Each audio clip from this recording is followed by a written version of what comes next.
Chers téléspectateurs, nous sommes à Treichville, une commune en plein cœur d'Abidjan, où je vais à la rencontre de mon parcours inspirant du jour. L'on peut tracer sa propre trajectoire indépendamment de nos conditions de naissance. C'est l'histoire de mon invité du jour. Bonjour et bienvenue dans African Stories, qui va recevoir pour vous Pathéo.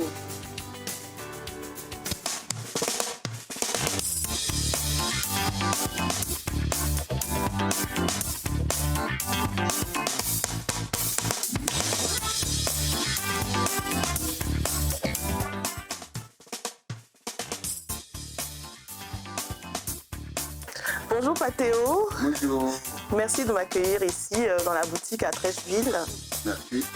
Je sais que c'est pas évident parce qu'il y a beaucoup d'activités en ce moment. Tu es très sollicité et voilà, quand même tu as tenu à nous recevoir pour parler de ton parcours. Oui, bon, c'est vraiment avec plaisir que je le fais. Merci beaucoup. Alors on va commencer par le début. Si Pathéo devait se présenter avec ses propres mots, qu'est-ce qu'il dirait? Je suis un enfant du village qui arrive à Abidjan, une ville, du village à la ville, vous voyez un peu. Et, tu tombes dedans et tu ne sais pas quoi faire. Et effectivement, en venant, à l'époque, quand vous quittez de votre village pour venir à Abidjan, en tout cas en Côte d'Ivoire, c'est pour aller travailler dans la tu ne sais même pas ce que tu fais exactement, parce que tu n'as pas une spécialité, pas un métier. Tu viens comme ça, comme quelqu'un qui cherche du travail. Tu peux être boy, tu peux être gardien, tu peux être, je ne sais pas, travailler dans les plantations. Nous, c'était la plantation que ça a commencé, parce que quand vous arrivez à la descente du train, il y a des gens qui vous embarquent, ils ont besoin des gens qui travaillent dans les plantations. Tu commences par la plantation. Voilà, donc on va dire Pathéo de Guibaré, le village, à un village de la Côte d'Ivoire où tu descends pour travailler d'abord dans les plantations. Voilà. Ensuite, on arrive pour la plantation. Voilà, et on a trouvé d'autres Burkinabés. Ils étaient nombreux aussi dans la plantation. Il y avait près de 50 ans. Bon, donc, mais nous, on n'est pas habitués parce que le soir, quand on a fait la nourriture, vous voyez, c'était des poissons mailles. Ah oui, le poisson, les sardines. Voilà, les poissons sardines épluchés. La banane. Et puis, vous dites ça. Oui. Et vous prenez, maintenant, vous mettez avec l'huile, vous mangez avec le poisson. On n'était pas habitués. C'était pas une alimentation que tu connaissais à l'époque, oui, forcément. Bon, mais bon, alors, le lendemain, le chef, le vieux qui était le responsable de la plantation est venu. Je l'ai expliqué. Alors, dans un premier temps, il a dit, si tu voulais partir, tu me payes mon transport pour acquis 5 francs, parce que moi, j'allais te chercher là-bas. D'accord.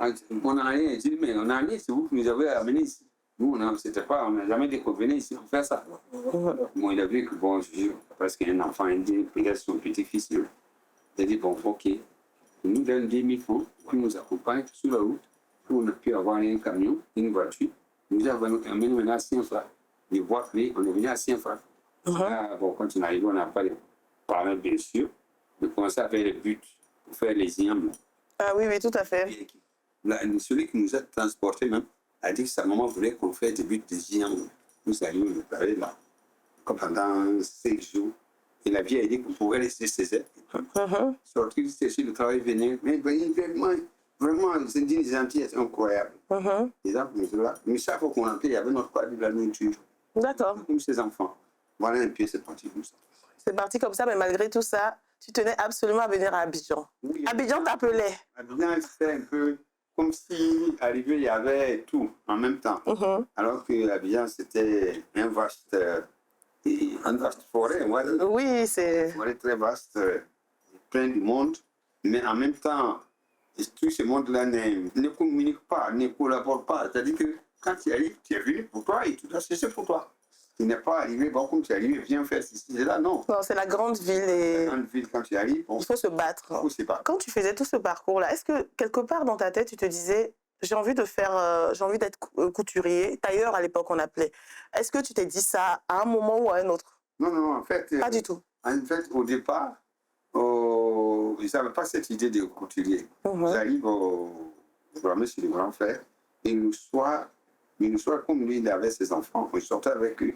On va faire le tour de la ville, à Treichville. D'accord. Donc, on allait jusqu'au fond. On a vu qu'il y avait quelqu'un qui avait un atelier de couture. Jean Kabla, c'était le premier diplômé ici, en Côte d'Ivoire, en tout à Abidjan, que je connais. Et il avait déjà une boutique. Dans sa boutique, il y a une belle vitrine où il a exposé les vestes qu'il a faites, puis des chemises. Et c'est magnifique. Donc, tous les soirs, quand on sort, je dis, allons voir. Chaque fois, je venais au moins 3 ou 4 fois. Après, j'ai dit à mon oncle que je voulais être tailleur. Ça t'a parlé, ça t'a inspiré. Puis, c'est comme ça. C'était facile à l'époque de rentrer dans le métier? Oui, là-bas, à l'époque où on ne demandait pas à personne de payer. En temps, à un moment donné, il fallait payer pour qu'on t'apprenne à travailler. Mais après, là-bas, non, il n'y avait pas. Il y avait pas cette histoire-là. Quand vous arrivez, si on connaît votre papa ou votre oncle qui vient avec vous, il est question de ne pas prendre quelqu'un qu'on ne connaît pas. Oui. Puis après, qu'il fasse des choses. Voilà, donc mon oncle est arrivé, bon, il a accepté de me prendre là-bas. Mon patron s'appelait Bakayoko Gaouchi. Il y avait 4 machines dans la télé, donc le soir, comme on était 6 ou 7, alors le soir, il faut que vous enlevez les têtes des machines, vous les machines, vous dormez sur les machines. Wow. Et le matin, très tôt, vous levez pour remettre tout ça, nettoyer et puis déplacer les machines avant que le patron arrive. Le premier atelier, j'ai fait 5 ans. 5 ans, où tu apprends les bases de la couture? Ouais, c'était homme. Homme, uniquement. Pantalon, abacoste, voilà, les 3 poches, les tuniques. Et après, tu vas dans un autre atelier, j'imagine. Après, quand j'ai fini avec mon patron, qui s'appelait Bakayoko Gaouchi, je suis maintenant chez M. Cheikh Ndiaye. Cheikh Ndiaye, il est encore vivant, c'est un Sénégalais. D'accord. Il m'a appris la couture d'âme. Même quand j'ai fini homme là, je ne pouvais pas avoir un atelier, je n'ai rien. Et puis, je savais déjà travailler. Donc, autant apprendre la couture d'âme maintenant. C'est là maintenant. Ouais. J'ai fait 4 ans. Et après ça, tu décides d'ouvrir ton atelier, j'imagine. Voilà. L'atelier, on s'est associé pour l'ouvrir parce qu'on n'avait pas d'argent. Ça n'a pas d'argent pour ouvrir un atelier, donc on s'est associé. C'était à 3500 francs à l'époque. L'atelier, donc chacun payait 1750. Voilà, on était habillés. Mais il faut savoir que aussi, nous, on aimait vraiment s'habiller parce qu'on nous a appris à être bien habillés. Donc, des fois, quand je m'arrête à la porte, les gars qui passent s'arrêtent. Petit, qui a fait ça? Pourquoi? Ils m'ont dit, ah bon, tu peux faire ça? Et c'est comme ça, vraiment, les premiers. Ah, tu étais ton propre mannequin. Donc, à l'époque, c'était du bouche à oreille essentiellement. On ne pouvait pas communiquer comme aujourd'hui et même, il n'y avait pas les réseaux sociaux. Donc, tu as soit ta notoriété de bouche à oreille et aussi parce que tu portes bien tes tenues. Oui, bien sûr, c'était du bouche à oreille. Mais il y a aussi des fois, on vous amène des gens, par exemple, un cours, vous amène la femme des ministres. Vous êtes beaucoup plus impressionné par la personne qui est là et que le travail que vous allez faire. Vous voyez, vous dites, il y a une hantise. Est-ce que je peux? Il ne faut pas que je rate ça. C'était l'amour du travail d'abord, avant le gain, avant l'argent. Ouais, non. C'est ça qui fait la différence, j'ai l'impression, finalement. Bon, l'argent, bon, maintenant, vous savez, l'amour est devenu très commercial, où les gens, tout le monde ouvre une boutique, tout le monde va chercher des choses ailleurs pour venir. On ne connaissait pas ça. À l'époque, là, quand les vacances, les parigots arrivent, nous sommes des Africains. Oui. Il y avait la concurrence. Tout à fait. Nous, quand on sort, ah non, ça c'est... Il fallait être au top du top. Donc c'est ça. Moi, j'ai envie de revenir sur un mot que tu m'as dit quand on s'est rencontrés pour la première fois, c'était la patience. Tu as dit, dans tout ce qu'on fait, il faut être patient, il ne faut pas être pressé. Et on voit que tu as eu beaucoup de patience avant de te lancer. Que nous, on n'avait pas de choix même. On n'avait pas de choix. Il fallait être patient. Voilà. Parce qu'il n'y avait pas de choix. On fait un métier où c'est les gens qui viennent vous voir pour les satisfaire. Alors, donc, et puis tu n'es pas capable de faire 1000 choses à la fois. Oui. Donc, tu es obligé de suivre le cours des choses.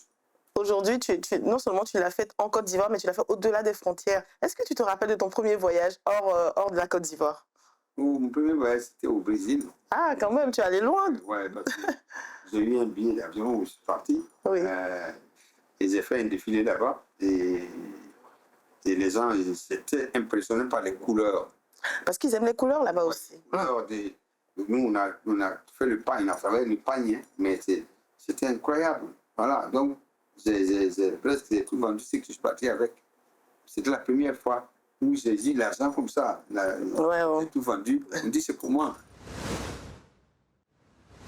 Tu as eu à avoir affaire à un mentor que tu admirais déjà quand tu as commencé. Celui qui nous a vraiment, c'est Chris Seydou. Chris Seydou, c'est le premier qui est venu à Abidjan, qui était à Paris. Il était à Paris, effectivement, oui. Voilà, vraiment, lui là, mais pour l'avoir, c'était difficile. Mais j'ai tout fait quand même pour le rencontrer. Puis il est venu visiter mon atelier. La chose qu'il m'a fait, il a regardé ce que je fais. Et puis il a regardé, et puis il a dit bon. Il dit c'est différent. C'est tout. C'est le mot qu'il m'a dit. Ça veut pas dire que c'est beau, ça veut pas dire que c'est bien. Moi, pour moi, je pense que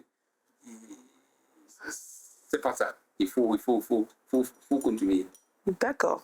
Pour moi, c'est ce que j'ai entendu. En tout cas, pour moi, j'ai pris ça comme ça. Ça t'a perturbé ou pas? Oui, ça m'a perturbé. Parce que j'ai dit, ça m'a rendu même, ça m'a donné même un complexe pour l'Oval, mais même c'est un problème. Parce que je ne sais pas quoi faire pour que lui-même soit content de ce que j'ai fait. Qu'ils disent waouh, c'est magnifique. Mais il y a une chose qui m'a dit quand même que je pense que ça m'a servi. Il a dit en France, on n'attend pas le client. Ah. On va vers le client. Et là, à l'époque, vous attendiez le client, j'imagine. Ça ne va pas qu'il fallait faire des choses pour vendre. J'étais le premier couturier en Côte d'Ivoire à faire du prêt-à-porter. Il n'y en a pas. Parce que c'est vrai que c'était sur commande uniquement. Oui. Ici, à Abidjan, le premier qui a fait du prêt-à-porter chez nous. Ça, c'est pas pour nous. Et ça a aidé. Oui, bien sûr, plus que. Parce que d'abord, ça suppose que tu es obligé de travailler beaucoup et satisfaire plusieurs personnes et créer des choses nouvelles. Et si tu arrives à ça déjà, sinon c'était tout le monde disait, je suis le monsieur. Tu attends, si le client ne vient pas, tu attends. Depuis quelle année tu as commencé à fabriquer donc tes motifs Moi, je travaille beaucoup le pain. Oui. Parce que j'ai habillé Miss Côte d'Ivoire pendant 10 ans. Oui. 88, 98. C'est énorme. Donc, à partir de 98, l'an 2000, c'est terminé. J'ai plus jamais touché le pain. On va parler de la matière que tu travailles depuis plusieurs années. Donc, le coton, la base, c'est le coton. Ouais. Voilà. Je sais que tu as eu quand même des prises de parole par rapport à cette matière-là qui a des origines ici, en général.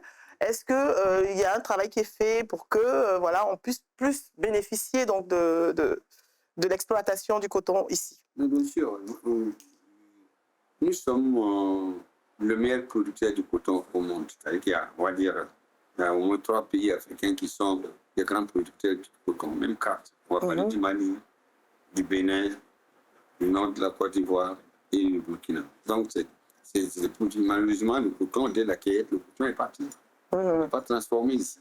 Donc, du coup, nous, on a des difficultés à avoir des matières pour travailler. C'est pour ça que c'était accroché au pain. Maintenant, le pain, bon, moi, j'ai travaillé le pain pendant mes débuts jusqu'en 2000. Voilà, et après, c'est fini. Donc, comme on n'avait pas le coton comme ça, nous sommes obligés d'aller chercher du coton, soit en Chine, soit en Inde, pour venir le travailler encore ici, pour que ce coton soit portable. Par exemple, quand vous voyez, par exemple, ça, la couleur, l'origine, il est blanc, c'est du coton 100%. Oui. Ça, vous voyez, c'est du coton 100%. Vous regardez ici, tout ça, c'est du coton 100%. Et ça, c'est du tissé à la main. Oui. Du coton 100%. Donc, le coton qu'on a ici, si on pouvait transformer ce coton, ça pourrait servir l'Afrique. Vous ne pouvez pas trouver dans nos marchés du 100% coton. Ce n'est pas possible. Alors qu'on est les meilleurs producteurs de coton. Donc, il faut aller chercher le coton, où on peut l'avoir jusqu'en Chine ou en Inde. On vient maintenant, on fait des couleurs. D'accord. Oui. Waouh, c'est très beau, très coloré. Mais donc, nous, on vient, on fait des couleurs qu'on veut. Voilà, nous, on a près de 500 motifs. Les Européens ou les Américains, tout le monde veut avoir le coton pendant l'été. Donc, nous qui sommes même été tout le temps, on n'a pas. C'est ça, on en a besoin. Donc, c'est un message qui passe régulièrement quand on t'a sur un plateau ou évidemment quand on a un livre te concernant. D'ailleurs, parlons de bouquins, de livres. Là, j'ai 2 livres à ma possession. On va parler du premier, qui est donc le livre écrit par Cheikh Ivan, Ouais. Pathéo de fil en aiguille. Oui, en fait, Cheikh, c'est un jeune qui a journaliste, Mhm, qui aime en tout cas la mode et mhm. qui est curieux de savoir comment nous nous en sortons. Parce que lui aussi, il vit le même problème. Hein. Oui, Et s'il veut le vrai coton, il n'a pas. tout à fait. Il est obligé d'aller chercher le vrai coton. Il sait pas où. Voilà, donc, Comment tu as vécu cette expérience? et il a fait comme je travaille, et effectivement, il m'a fait beaucoup de recherches sur moi. Et il, il a trouvé qu'on a beaucoup travaillé dans des matières. Mhm. Mais les meilleures matières pour nous, c'est le coton. Voilà, et je crois qu'il a même fait candidat. En tout cas, oui, oui, il en a parlé. En tout cas, ce livre est beau. Si vous ne l'avez pas encore, n'hésitez pas, hein, vous en saurez plus sur Pathéo qui est présent. Ça, c'est le deuxième livre, écrit par un éditeur suisse, Oui, Pathéo, le titre. c'est Pathéo tout simplement. Et le Et tissu, voilà, le tissu aussi, c'est Pathéo. oui, Et ils ont fait un livre de toute ma vie aussi, comme c'est que avec des photos, des défilés. tout ce qu'on a fait.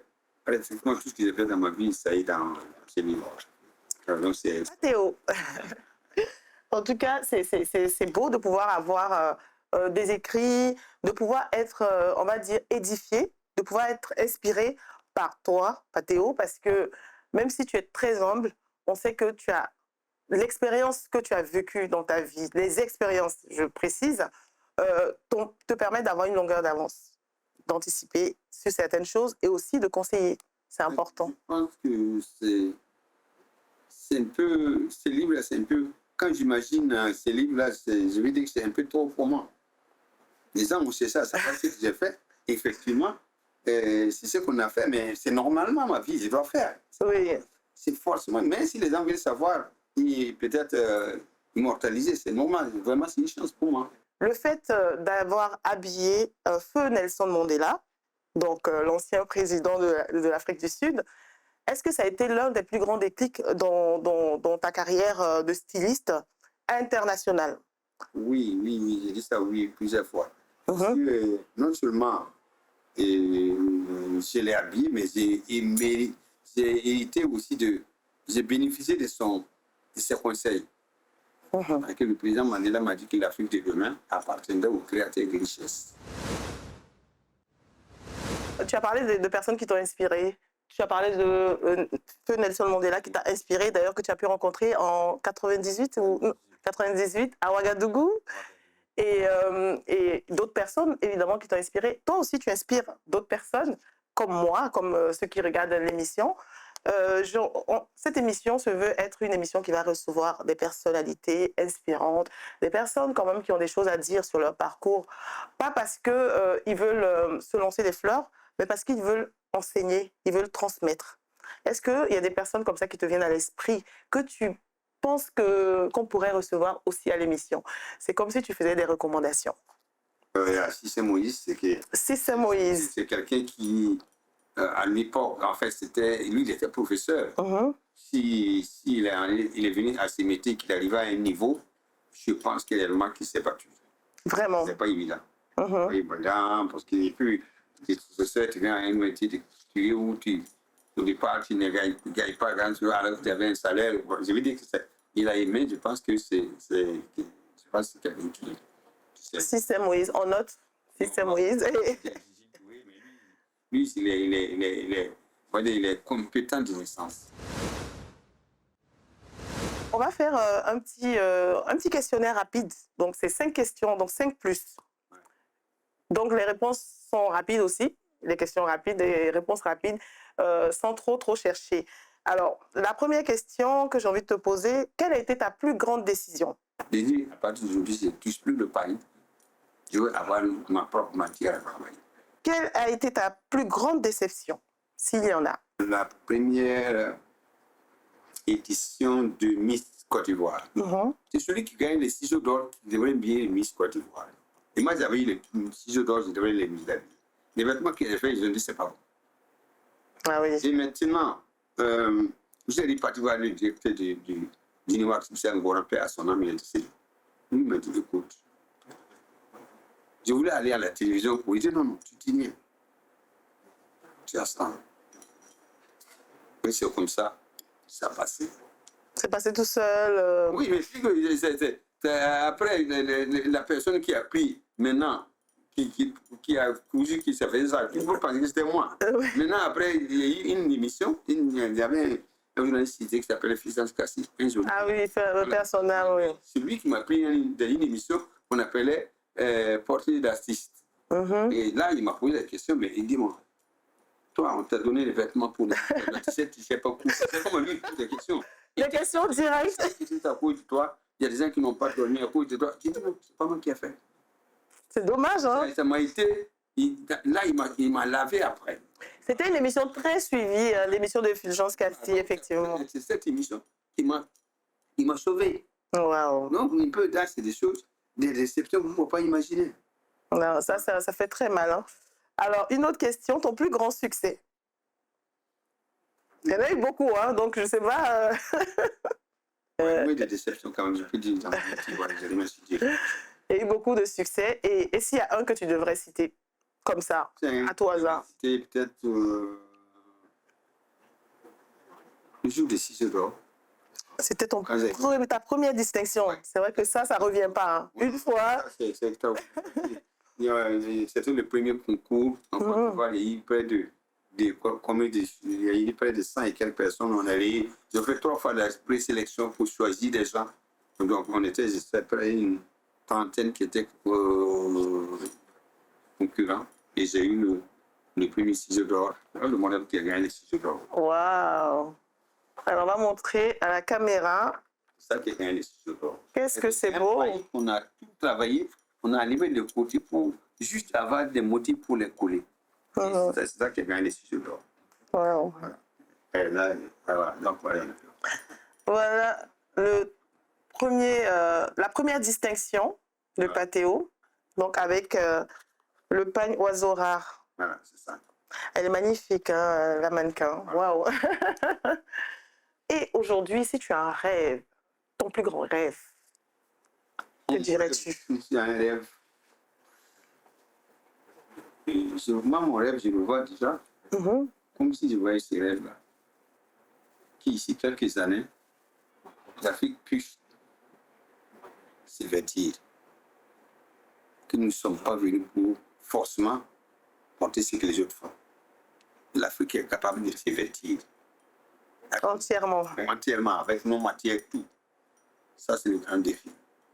Et il faut y arriver. Il n'y a pas d'autre solution. Il faut arriver. Sinon, c'est pas la peine. C'est clair. Et nous, on a l'habitude de poser cette question et je pense que la réponse, elle est toute dite là. C'est quoi ta vision de l'Afrique qui gagne? L'Afrique qui gagne, c'est, je pense, ce que tu viens de dire. Voilà. Et est-ce que tu vois quelque chose de plus général? Non, c'est l'Afrique. L'Afrique doit s'africaniser. Tout à fait. Voilà. D'accord, tout est dit en tout cas. Nous, on est très très contents d'être là. Et avant de partir, quand même, on va faire un petit tour. Avant de quitter les téléspectateurs qui nous ont regardés, j'imagine qu'ils ont passé un bon moment avec toi. Malheureusement, il faut qu'on arrête, mais il y a encore beaucoup de choses à se dire. J'espère quand même qu'on aura une autre occasion de pouvoir parler encore de tout ce que tu as pu accomplir en toute humilité. C'est ça qui frappe le plus, en fait, chez toi, Patéo. C'est tout ce que tu as pu accomplir et cette humilité qui te caractérise. Franchement, moi, c'est ça qui m'inspire le plus, en tout cas. Bon, on devrait comment? Mais parce que tout le monde ne peut pas n'est pas comme ça et on voit que c'est possible, en fait. Ça montre que c'est possible. C'est possible de rester humble, de rester accessible malgré tout ce qu'on peut obtenir, que Dieu nous donne. Merci le Tout-Puissant. Vraiment, nous aussi. On va faire un petit tour donc, de la boutique et aussi on sait que de l'autre côté il y a l'atelier. On va faire aussi un tour de l'atelier. Donc c'est parti.